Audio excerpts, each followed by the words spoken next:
We're back for our daily college basketball best bets here on Sunday, January 25th. We only have 5 games today in college basketball. That's it. Between every single conference in college basketball, only 5 games. Some have been canceled due to the storm. Obviously, you get a lot of college basketball on Saturday, so Sunday is always the odd day out. Today, obviously, as well, is the AFC and NFC championship game, so just not a lot of college basketball. But there is still games to look at, and there are still games to talk about, and there are exactly 5 letting us do 5 best bets for today. I will get this out the way before we start the video. Tread lightly, tread with caution today.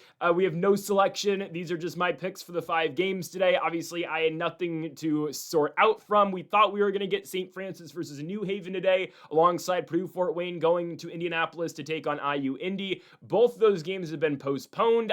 I thought the storm didn't hit Indianapolis, but whatever. Both of those games are not being played today, leaving us with just 5, and we will make do with what we have. Now, folks, before we get into the video, make sure to hit that subscribe button down below for some more daily college basketball best bets here on the channel. Yesterday, 2 and 3. Toledo hits a game-winning 3. Awesome. Kansas, without Darren Peterson, dominates in Manhattan. George Mason, undefeated team in their conference. URI hadn't won a home game at all this season in the A-10, and George Mason finds a way to lose at Rhode Island. They screw themselves out of a at-large bid in the tournament. It's going to be a 1-bid A-10 again this year. Why? Because George Mason can't go to Rhode Island and win a basketball game. Unbelievable stuff. Cal Poly didn't show up. I'm going to take my L there. And then Hawaii. Guys, every Hawaii basketball game ever played in Honolulu there's something going on. I'll leave it at that. There's something going on. Why have there been 100 combined fouls called in Hawaii games in their last 2 home games? Take a wild guess how many free throws they shot in their last game away from the island. I think it was 10, if that might have been 8. And yet they shoot 70 combined in their last 2 games, over 70 combined in their last 2 games at home. Something is going on that island, and nobody talks about it because the games just go on late as hell. Can we get the national media to watch one Hawaii basketball game in Hawaii, and someone just, I don't know, man. It's unbelievable what goes on in those games. Obviously, CSUN didn't cover, but it's kind of hard to cover when the team you're playing enters the bonus 4 minutes into the first half, and the double bonus 6.5 minutes into the first half. How are you supposed to beat that team in Honolulu? It's unbelievable. And then, I don't want to spend too much time on this, but there was a moment in that game where the Hawaii bench and the players on the bench were yelling at the refs because they weren't getting the calls they wanted. What else do you want? Anyways, I just thought I'd say that. I thought it was unbelievable. I will take great joy in watching UC Irvine beat Hawaii in Irvine on Thursday. I can't wait. Anyways, again, folks, hit that subscribe button down below for more daily NBA best bets later today. Hopefully I pressed the right day when I scheduled the video today, because yesterday came out really late because I scheduled it for the wrong day. NFL predictions on the channel as well, and our UFC 325 predictions are going to be out later today on Greedo Plays MMA. Main event, Alexander Volkanovski versus Diego Lopez. Okay, on to the first now of our 5 best bets for college basketball. I know I took some time on the Hawaii rant. I just had to get that out of my system. I'm watching this game, or I'm making this video right after I finished watching that game, so, it's on my mind. Anyways, we kick things off with the first game of the day on ESPN2 as Florida Atlantic goes on the road to take on South Florida over in Tampa. I'm going to go with Florida Atlantic. Interstate matchup, obviously 2 Hawaii. You got Hawaii on my mind. 2 Florida teams playing each other here, and I think FAU coming on over from Boca Raton can find a way to cover. The line is 5.5 points. I just think it's too many. FAU is a 6-1 team in the American Conference this season, 14-6 as a whole, and the Owls have just played really good basketball this year. They're coming off of 5 consecutive wins now on the road in Birmingham against UAB, home victories and back-to-back games against Memphis and Wichita State, then a road win 2 games ago at Temple, and then recently a 5-point victory at home against Tulane. Again, top of the table so far in the American Conference at 6-1. They stand alone in first place in their own conference. Do have some losses in non-con play to UCF, St. Bonaventure, George Mason. George Mason can beat FAU, but they can't beat Rhode Island. That just makes sense, right? That makes a lot of sense. And FAU also lost at Liberty in Virginia. Liberty's a really good team this season. They just shoot 43 pointers per game. As for FAU's opponents today, South Florida, coming off a home loss in their last game, Competitive L to the Wichita State Shockers, but nonetheless, a game that they did lose by 1 point. They have been winners in 4 out of their last 5, beating North Texas, beating Tulsa on the road, beating ECU, losing that Wichita game, and then, of course, in their last outing, getting their get back against Alabama Birmingham. They had lost the initial matchup against the Blazers this season by 3 points, 109 to 106. South Florida responds, beating UAB on the road in Alabama by 13 points. I just don't think South Florida is 5.5 points better than this team. I think you can probably expect South Florida to win because they are at home. We've seen good teams go to South Florida before, and the Bulls have won. The one that's going to immediately pop into mind is that game against Utah State. I know the Aggies have struggled a little bit in the conference recently, obviously winning just the other day in a late night spot against going on the road against Colorado State, but Utah State is good, and when they did go to South Florida, USF really got on them early. Final score was only 13 points, but I mean, the Bulls really put it on the Aggies immediately as that game started. South Florida is a good home team, but it's an in-conference game. Florida Atlantic has played good basketball. They've gone on the road so far in conference play and looked all right. I mean, you can look throughout the entire, scope of their season. They went to Tulane, lost by 3 points, but went to UCF, played a competitive game, lost by 5. Went to Moraga cross country to play St. Mary's. I'm not going to hold that against them. Going on the road from Florida to Moraga, California, and playing that defense, that's just difficult. I don't know what you want me to say about that. And yeah, their Liberty game wasn't great on the road, but FAU has put together a really good year so far. They get consistent scoring out of Devin Vanterpool, out of Carlisle. They've got guys, again, both those guys, in Vanterpool averages 16, Carlisle averages 15 points per game. It's a good FAU team. They're one of the better teams in their conference. We knew immediately this season, and I know BC, Boston College, not the best team in the ACC, but we knew it right away when we picked FAU on opening night to beat Boston College. It's what we expected out of the Owls. They're a pretty decent team this season. They should be able to go to South Florida and at least cover the spread. I think there's potential for a victory for the Owls here, but obviously we're not going to play that. I will tell you this, South Florida has a lot of guys who can score, and they are a fast-paced team and a high-scoring team. However, they just play their 6 to 7 guys in their rotation quite a bit.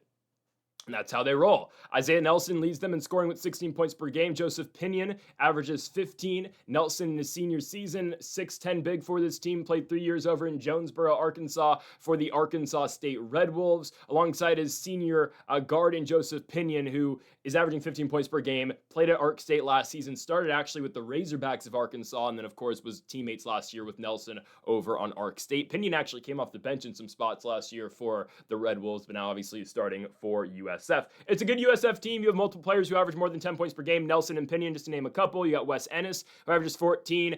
Josh Omafo averages 14 as well. CJ Brown's averaging 12 points. A lot of good scorers on South Florida, but I expect up-tempo from both teams. I mean, again, I've seen FAU go out here and have great scoring nights against the likes of Memphis, against Wichita State, and it has translated to the road as well. Looking at their last road game exactly 7 days ago over in Pennsylvania or in Philadelphia, playing the Temple Owls. They didn't have a great day shooting in that outing, but still, FAU found a way to winning that game by 6 points in a game in which they are trailing for the most part. They come from behind and beat the other Owls. Obviously, the FAU Owls beat the Temple Owls. All around, just a really good victory for Florida Atlantic, and they have played like the best team in their conference so far this year. Am I saying they're the overall best team in the American? I don't know. I mean, are they? Tulsa's playing really good basketball. I'll give the Golden Hurricane a lot of credit. The Golden Hurricane 17-3, but I mean, they lost to USF on their own home court. Again, honestly, FAU probably is the best team in their conference, but I still wouldn't underestimate Memphis. I know Memphis looked like absolute crap the other day against Tulsa. It was a horrible loss for us in terms of the spread, as Memphis scored 0 points in the last 8.5 minutes of that game, or so like 2 points in the last 8.5 minutes of that basketball game. But the American Conference is kind of confusing of sorts still, right? There's a lot of good teams. I would not say there's one team that's way better than the others. I think, again, South Florida and Florida Atlantic are two really good basketball teams, and I wouldn't say just because FAU's in first place in the standings, that means, oh, they're much better than everybody else. Obviously not. But in this specific game, I am going to go with the Owls. I'm going to take FAU on the road plus 5.5. Again, I would expect South Florida to likely get it done at home, but I just believe FAU can remain competitive, being the best team in their conference with players like Devin Vanterpool and company. I'm going to go with FAU on the road to kick off the day in Tampa against the South Florida Bulls. On to our second best bet of the video, going to the first of two, well, actually, I guess the second of 3 mid-major games. See, the American is a mid-major. This is like real mid-major basketball, though, obviously. And again, proceed with caution with some of these games. Our hand is forced on some of these ones because, we don't have any other games to choose from. So take this video today more as a, here are my overall predictions for the videos, because for the day. Because, honestly, am I personally going to be betting on a lot of these games? There's football on. I'll just say that, right? There's games to bet on. They're here, but obviously college basketball is not the focal point of this Sunday. I'll just be honest with you. But again, there are some good spots. I'll rank them at the end of the video. Hopefully, I remember that. Anyways, our second game, Chicago State going on the road to play Mercyhurst. Not a very high-level basketball game. Mercyhurst and Chicago State, obviously, two teams in the NEC.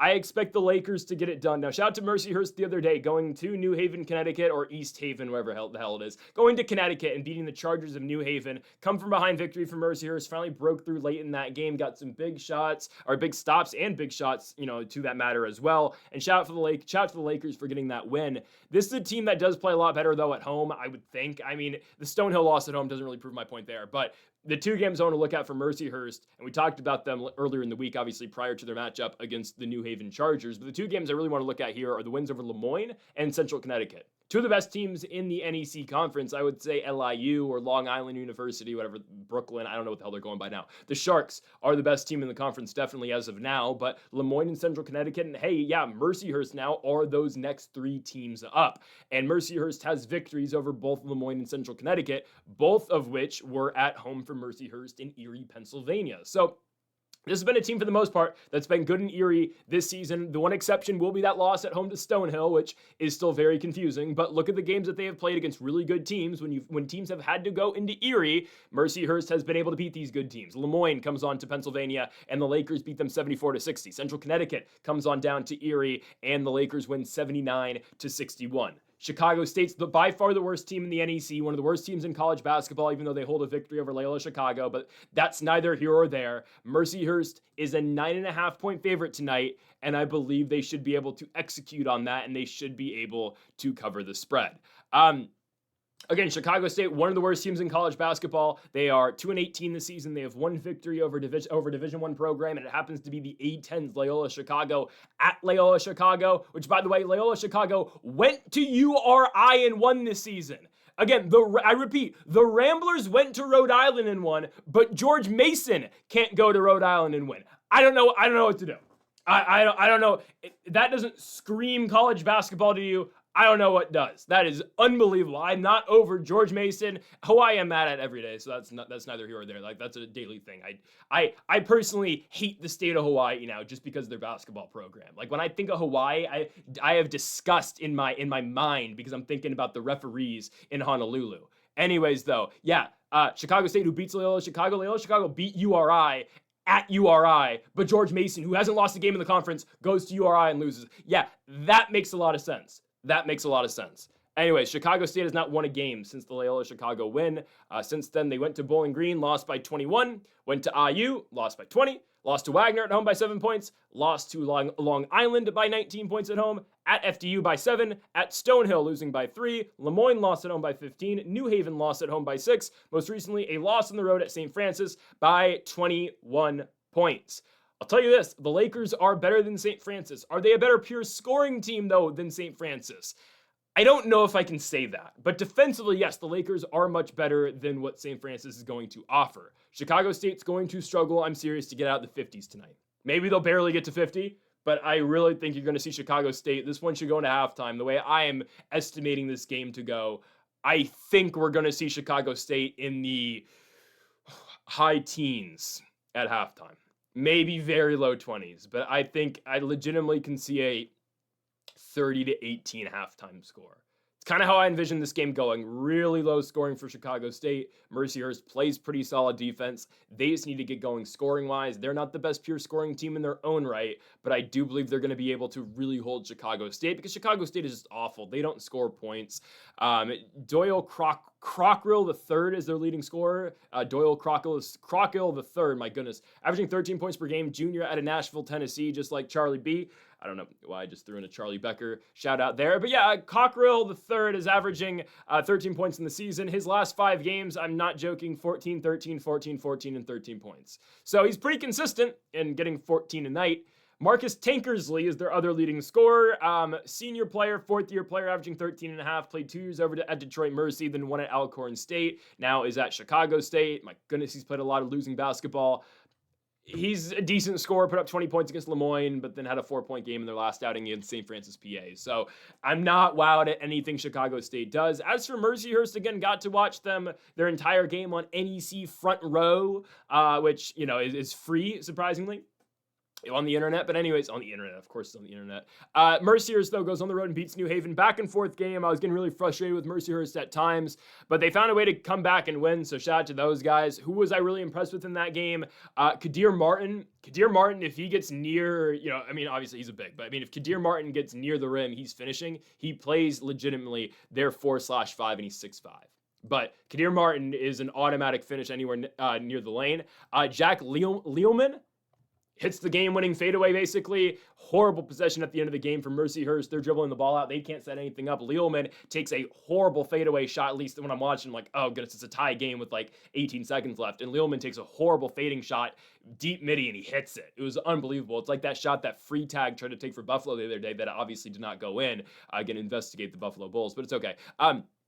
Jake Lealman made it a phenomenal shot to win that basketball game for Mercyhurst. He's their bucket getter when they absolutely need it, and obviously Bernie Blunt as well. But I like those three guys quite a bit on Mercyhurst, and they all play solid enough defense. I really think Chicago State's going to struggle in this spot, and I would expect the Lakers to put belt to ass here. So I'm going to take Mercyhurst minus 9.5 points at home in Erie against the Chicago State Panthers. Cougars. My goodness, they're not the Panthers. The Chicago State Cougars. Yep, 2-18 basketball team. On to our third best bet of the video. Let's go to the Big Ten. Oregon takes on Washington, two teams I have hated on quite a bit this season because I don't think either of them are very good. So when I don't think either of the teams are very good, let's take the points on the underdog in Seattle. Give me Oregon. Oh, I don't love it. I'll tell you this. If I had to rank the 5, it's probably last. Yeah, this is probably dead last. I'll put this out there right now. If I had to rank the 5, this is going in 5th place. The Oregon Ducks go on the road to take on the Washington Huskies. I can easily see a world where Oregon gets blown out, but I can also see a world where both teams just can't shoot because that happens quite a bit with these two squads, and you just get this crappy, low-scoring game that the Ducks just cover basically by default because nobody can score. I can see it going one of two ways, right? Honestly, though, again, if I have to pick a side here, I do think Oregon's going to cover. Why? It's going to be the big matchup. The big matchup is what's going to dictate this basketball game. And obviously, Oregon without Nate Biddle, that's a massive blow. But it's going to be Kwame Evans, obviously, on Hans Steinbach. Now, Steinbach. Obviously, again, you rather have Biddle. But defensively, I think Kwame Evans can hold his own. And again, Steinbach, really good player. But where Evans specializes in and where he's better than Biddle at is grabbing rebounds. And, Biddle's a bigger player. Obviously, Biddle has not played since that Nebraska game. But Kwame Evans, who has been the 5 and has kind of operated as the 5 when both him and Biddle are on the court at the same time. Biddle kind of plays a 4 role, and Kwame Evans is that guy guarding the big at times for this Oregon team. And I would say he's a better pure rebounder than Nate Biddle. Now, again, how will he fare just, in the post with Steinbach? I don't know. But a lot of what Steinbach does is, am I going to really compare him to Donovan Clingan? He doesn't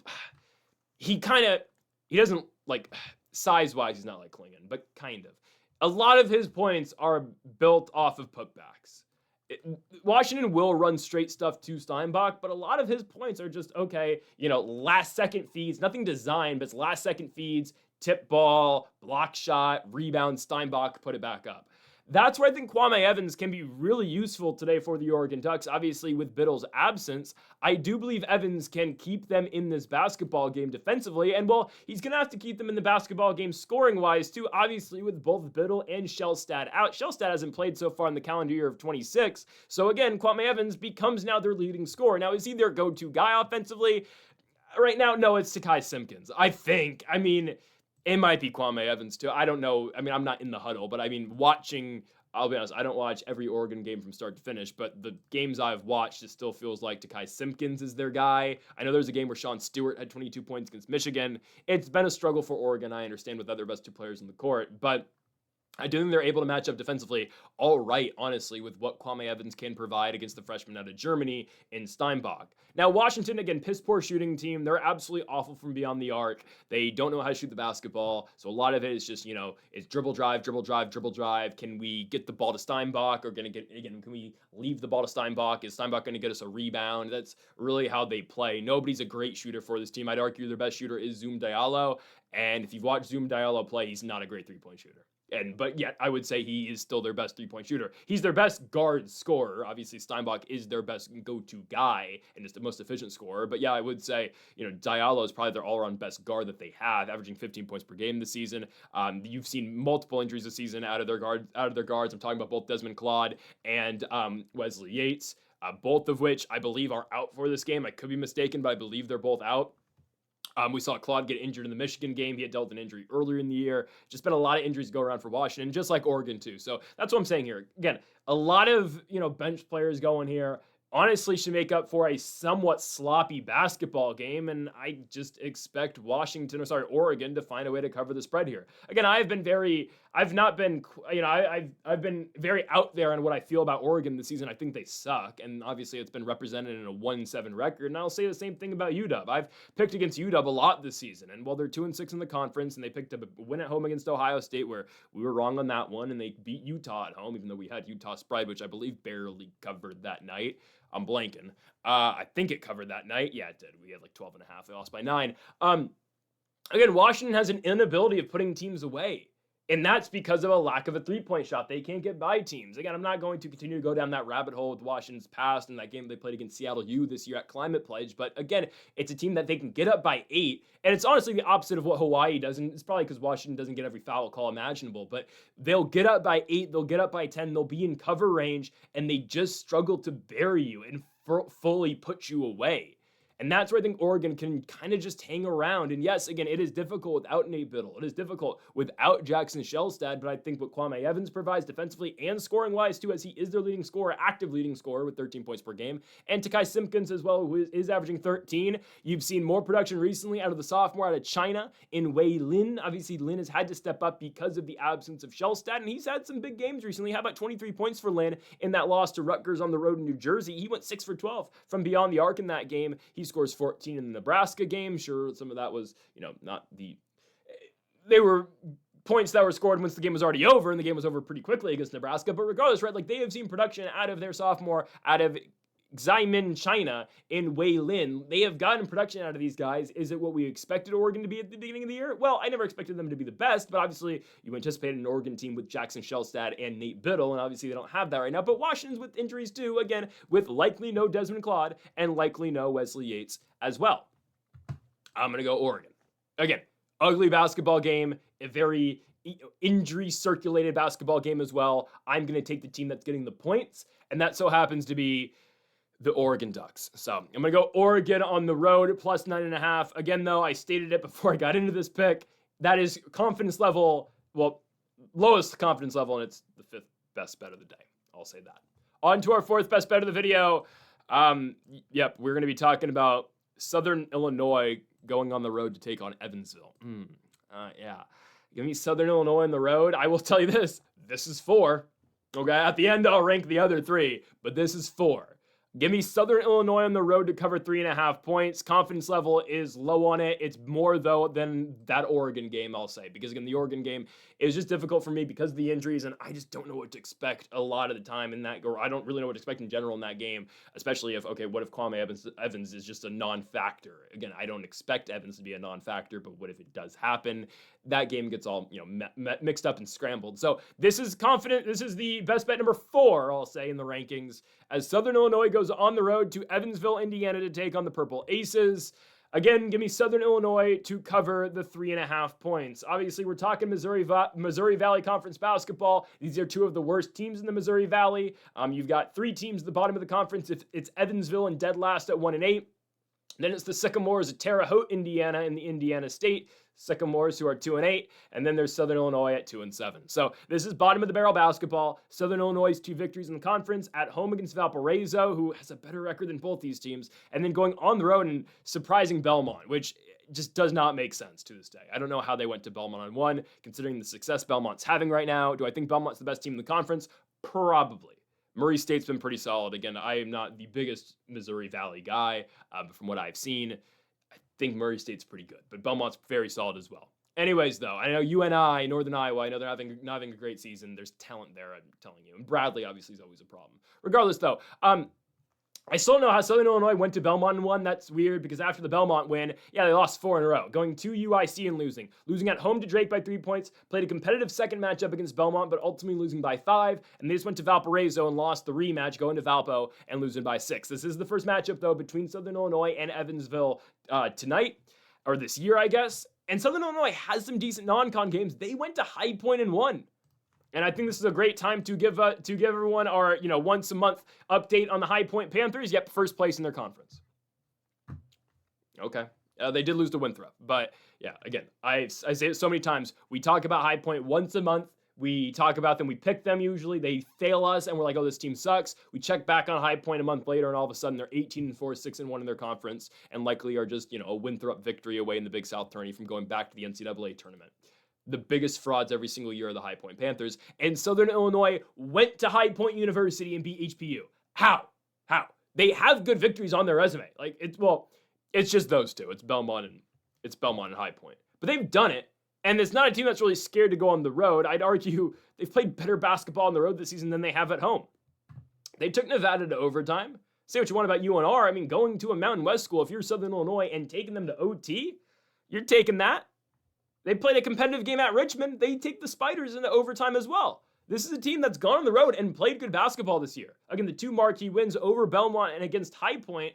Why wouldn't they go into Evansville and just dominate the Purple Aces? Yes, again, this is not just a pick 'em. We have to cover 3.5 points today for Southern Illinois, which makes it a little bit, difficult. And that's why, again, this is ranked 4th out of the 5 bets. But man, is Evansville bad. 1 victory in the conference this season, and that's against the very piss-poor Indiana State Sycamores over in Terre Haute. That game was played. Evansville wins by 3 points. Just played a competitive game at home against Bradley that went to overtime, but ultimately the Purple Aces lost by 4. Most recently, though, on Tuesday, they go to Chicago and get blown out by the Flames, losing 76-49. Again, there have been competitive games that Evansville's played this season. 1-point loss against Drake. They played a competitive game against Belmont, if I'm not mistaken. Yeah, lost by 5 to Belmont. Ultimately, though, they lose these games. And we don't need that many points covered by Southern Illinois. We need a 4-point victory.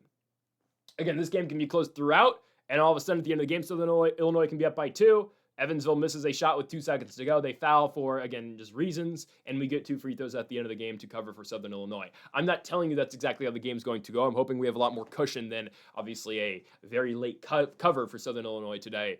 But it's a game that I really expect them to win. And I know it's on the road, but if they're going to win, I think they should have enough in the tank to cover 3.5 points. Southern Illinois led in scoring by Quilron House. He is their only double-digit scorer this season. They do have another player in Drew Steffi, who's averaging 9.9 points per game, but again, technically not a double-digit scorer, but I will talk about his recent success in a second. House has been their leading scorer all year long, averaging 14. Sophomore year for him, played for the Gamecocks last year of Jack State, but he's having a good season. Again, though, Drew Steffi has been their best guy in their last 2 games. How about 24 points against Belmont, 14 points against Valparaiso? He's averaging 9.9 in the season. Again, I'll round it up to 10. Second year, though, at Southern Illinois it is for the sophomore out of Frisco, Texas. They're big. Rollins Eligbe, averaging 9 points per game and 7 boards per game. Again, that's what we're going to be getting down low for this team. Had 11 boards and 11 points against Drake in their overtime L. As for the Purple Aces, AJ Casey is pretty good. Averaging 11 points per game and 6 boards per game. He's their best guy for the Purple Aces, alongside Connor Turnbull, but Turnbull's been out since very early January. Turnbull, their senior, who had played 2 years at Butler, second year at Evansville, had a really good year so far this season, was decent for them last year too as a starter, but again, he's out of the lineup. So it's been a lot of AJ Casey, who was operating as their 4 to start the season, now is primarily playing in the 5 from what I have seen, averaging 11 and 5 this season.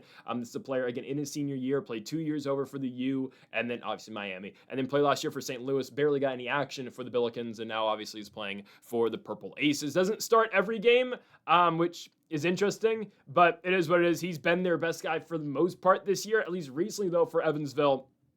They have looked to some other players. Again, Casey's starting, but last game it was Joshua Hughes who took it over for them scoring, if you can say he took it over.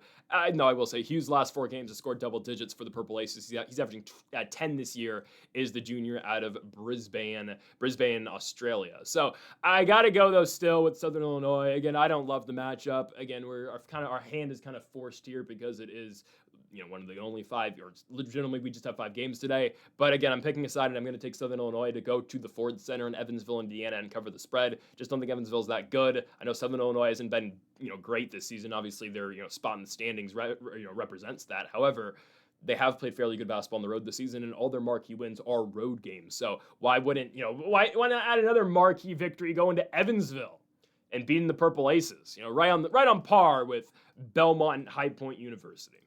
Yeah, give me Southern Illinois. Final best bet of the video to Madison, Wisconsin, as we've got the USC Trojans taking on the Wisconsin Badgers. USC's horrible, and I believe that Wisconsin should be able to cover the points. I'll say that. I believe Wisconsin should be able to cover here at home. USC's last game was atrocious. I do believe it's going to take time for Elijah Arenas. We weren't completely sure going into their last game, obviously at home, if Elijah Arenas was going to play or not. Obviously, he does play the game, and well, a little bit of a struggle, I'll say. A little bit of a struggle for Elijah Arenas. First game at the collegiate level, obviously had an eventful offseason, we will say, and a rough offseason.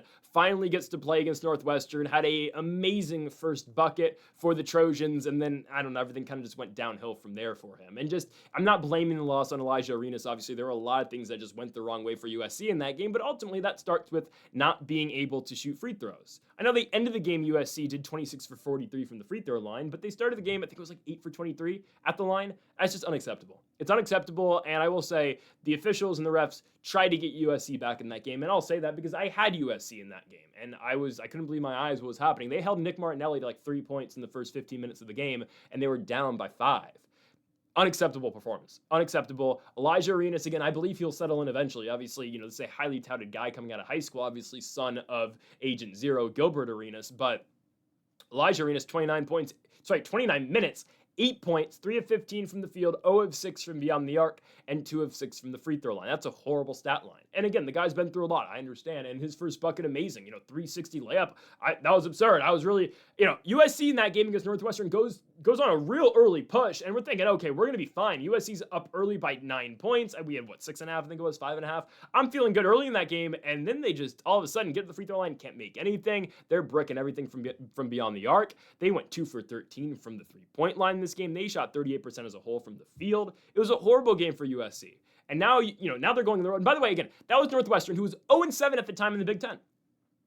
0-7 Northwestern goes on the road to take on USC somewhat cross-country, obviously coming from Evanston, Illinois. And they don't just cover against USC. No. They beat them outright. And again, I said this after the game, and I'll say it again. I knew we were screwed when I tuned in the game on, I think it was either the Big Ten Network or FS1. I believe it was Big Ten Network. Yeah, FS1 had the GCU game. I tuned into the Big Ten Network, and first thing the announcers say when I turn on the game is, well, we're expecting a razor-thin basketball tonight, razor-close basketball tonight. This one's going to go right down to the wire. I'm like, I need this team to win by 7 points. 6 points. 6 or 7 points. Oh, great. Yeah, this one's going to go right down to the wire, and of course it did, and Northwestern won. Wisconsin should blow this team out.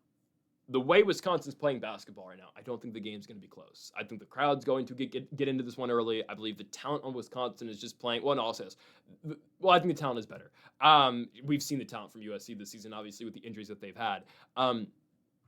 Wisconsin right now, they're playing as a better unit than USC is. Obviously, USC without Rodney Rice for the entire season. Chad Baker-Mazara, his foul trouble from night to night it's weird. And that's not weird. It's just he'll have games, and like the last game against Northwestern, well, he'll just take himself out of the game because he just fouls too many times. Ezra Sarr's all right, depending on the night. Jacob Kofi, same thing. Elijah Arenas, I just think it's going to take time, and that's the thing, too. I believe it's going to take the entire team time to get used to a new guard and a new ball handler in Elijah Arenas. This is a guy, again, who's going to command the basketball quite a bit. He's going to need to get his looks. He's going to need to get his shots. And as we saw in their last game, that's 16 shots that weren't being taken prior to that Northwestern game. And I'm not pinning USC's struggles against Northwestern purely on Elijah Arenas. I'm not at all, actually. But It's just going to take time because, I mean, we saw them play a very competitive game at home against Purdue, a very inspiring game against Purdue. By the way, how about that Purdue-Illinois game yesterday? Oh, my goodness. I mean, Wagler, oh, my goodness. Wagler, Illinois, man, might be the best team in the Big Ten. I know Michigan's good, but oh, my goodness. Illinois, if that team gets going and if both Eva 6 are shooting from beyond the arc, oh, my goodness, they're dangerous. Anyways, it was one hell of a game at Mackey yesterday. But you see how well USC plays against Purdue. I'm thinking, okay, they're going to be fine against Northwestern. No, they looked even worse. They took a step back in that game. Wisconsin, I mean, the role this team's on right now for the Badgers, man, 5 consecutive wins, beating UCLA, going to Ann Arbor and beating Michigan, going to Minnesota and beating the Golden Gophers, beating Rutgers and beating Penn State. And they're dominating these teams too. I mean, 9-point victory against USC, 27-point victory, 27-point victory against Penn State. 8-point victory against UCLA. They're winning and they're blowing teams out for the most part. They're covering the spread against these teams. And there are so many scores on Wisconsin. Nick Boyd averages 20 points per game. John Blackwell averages 19 points per game. How about the games Blackwell's been having? How about 27 points against Minnesota? How about 26 points against Michigan? Nick Boyd, very good scorer as well, 32 points against Rutgers. There are great scores up and down the lineup for Wisconsin. And how about their center, Nolan Winter? Nolan Winter's been great, averaging 14 and 9 this season. I just put up 13 and 10 against Penn State, 18 and 8 against UCLA. This is one of the best teams in the country, legitimately. When they're playing like this, they are one of the best teams in the country. Again, are they? Let me clarify here. Again, is Wisconsin legitimately like a top 10 team? No. But when they play like they are in this run, yes, they are one of the best teams in the country. They should be ranked soon. They should be. And if they beat USC, I believe they will be ranked. They'll be 15-5, 7-2 in the Big Ten. And yes, Wisconsin, obviously, I expect them to be in the tourney. I know their non-con wasn't great, but I mean, they lost to TCU and Villanova. But I think they're playing well enough basketball, and I don't expect this game to be all that competitive tonight against USC, a dysfunctional USC group that's still getting used to these, roster adjustments and lineup adjustments as well. Give me the Badgers. I'm going to go Wisconsin at home to win and cover the 7.5 points. Folks, thank y'all for watching our college basketball best bets here on January 25th. If you haven't yet, though, make sure to hit that subscribe button down below for more. Make sure to leave a like if you did enjoy the video. Make sure to comment if you do disagree with any of the picks. We'll be back tomorrow for more daily college basketball best bets. Folks, thank y'all for watching, and Mamba forever. Oh, and I forgot. Hold on. I apologize. I forgot. Ranking the 5 games. I remember to do it. I'll rank them real quickly for today. Last place, Oregon, USC. I barely ever do these rankings, but obviously today with there being limited games, I'll do it. Last place by far, Oregon, Washington. Oregon, Washington by far last. And then I go Southern Illinois and Evansville. After that, I'd probably go Florida Atlantic, South Florida. Then I'd probably go Chicago State, Mercyhurst, and then probably most confidence this one actually in Wisconsin. So anyways, again, folks, that will do it now. Thank y'all for watching, and Mamba forever.